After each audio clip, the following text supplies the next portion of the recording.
Since ancient times, the valleys of the rivers Cavado and Ave have been prosperous and coveted lands.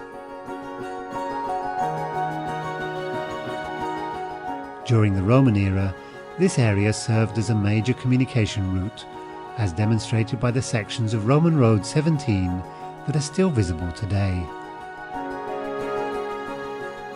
In order to defend these lands, a key role was played by Mount Lanhoso, the largest granite monolith in the Iberian Peninsula.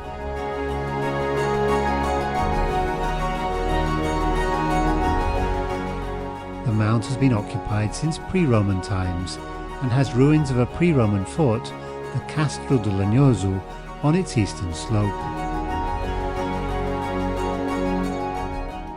Built during one of the most troubled historical periods, the Christian Reconquest, Lanhoso Castle still remains after many centuries a wonderful example of medieval military architecture, and has guarded within its walls several significant events in the history of Portugal.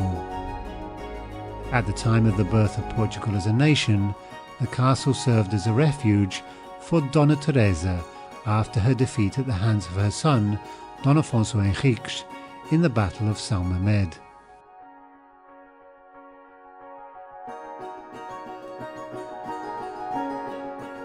Mount Lanhoso is also the site of the sanctuary of Nossa Senhora do Pilar. This beautiful set of Baroque architecture buildings includes the Chapel of the Senhor do Horto and a Via Sacra.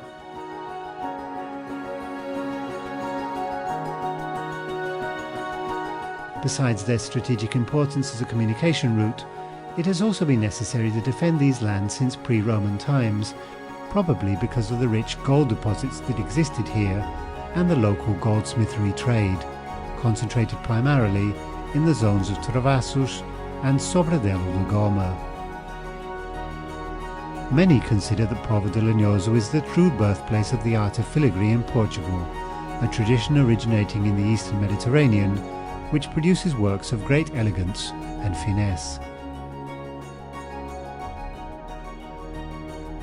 The municipality continues to harbour many family workshops where knowledge has been passed from father to son for many generations. These workshops are authentic museums, combining the experience from past generations with modern requirements, in terms of jewellery design and the equipment used.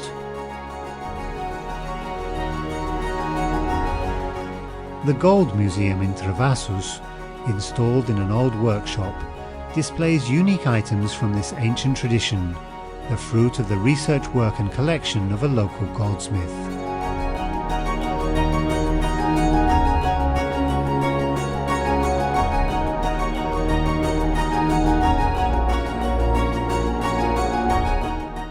In antiquity, authors such as Strabo and Pliny wrote of the abundance of gold in the rivers flowing into the Atlantic, and it's possible that the river Ave also had auriferous deposits, since the parishes of Travassos and Sobradelo de Goma are located on its banks. One of the ancient crossings over the river Ave, used partly for freight transport, is the Romanesque bridge of Gutierrez. Several legends are associated to the bridge, including the power to fertilize women's wombs. The municipality is rich in medieval monuments. Documents from the 11th century already referred to the existence of the monastery of Fontacarda, run by Benedictine monks.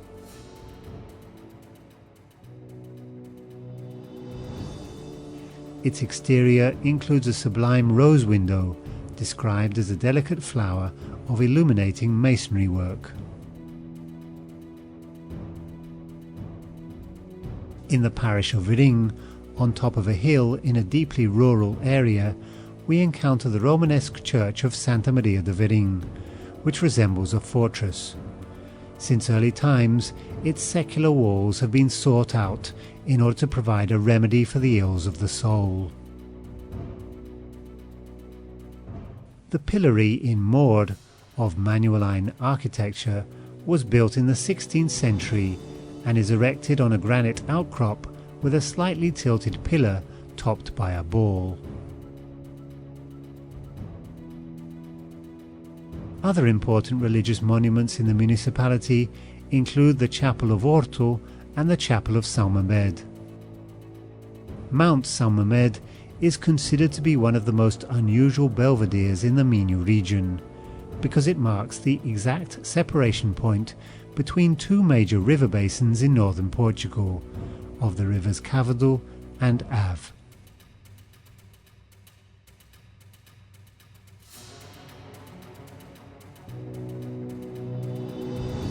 Built in the 18th century, the sanctuary of Porto d'Ave, of Baroque architecture, is one of the most important Marian sanctuaries in Portugal, that was elevated to the status of royal sanctuary in 1873.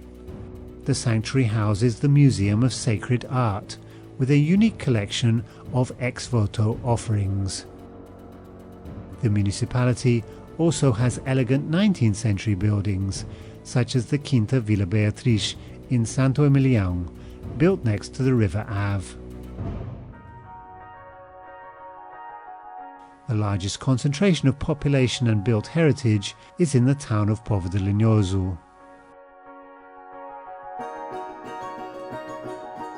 The town hall, completed in 1942, is embellished with the date of the town's charter, 1292, and the coat of arms of the municipality.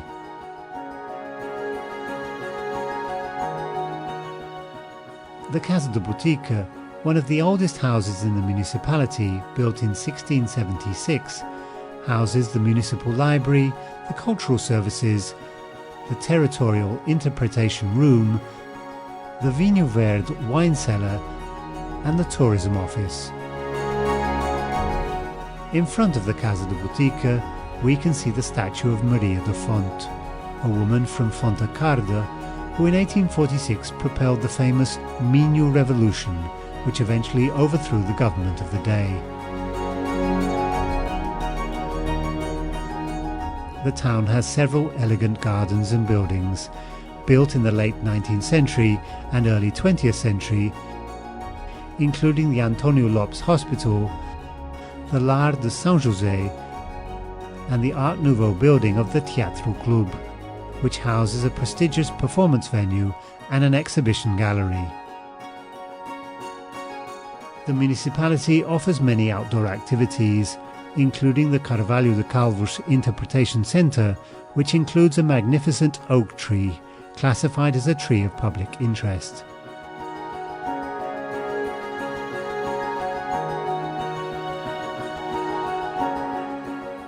Water sports enthusiasts have several infrastructures at their disposal, including the Andorinhos Reservoir, the Pontão and Rola leisure parks, and the river beach in Verim.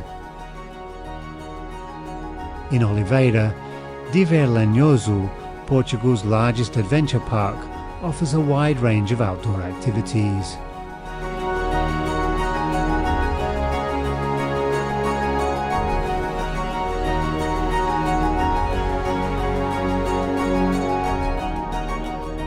Finally, the municipality plays host to numerous festivals, fairs and pilgrimages throughout the year, many of which combine elements of the sacred and profane and highlight the joyful atmosphere of this land of gold.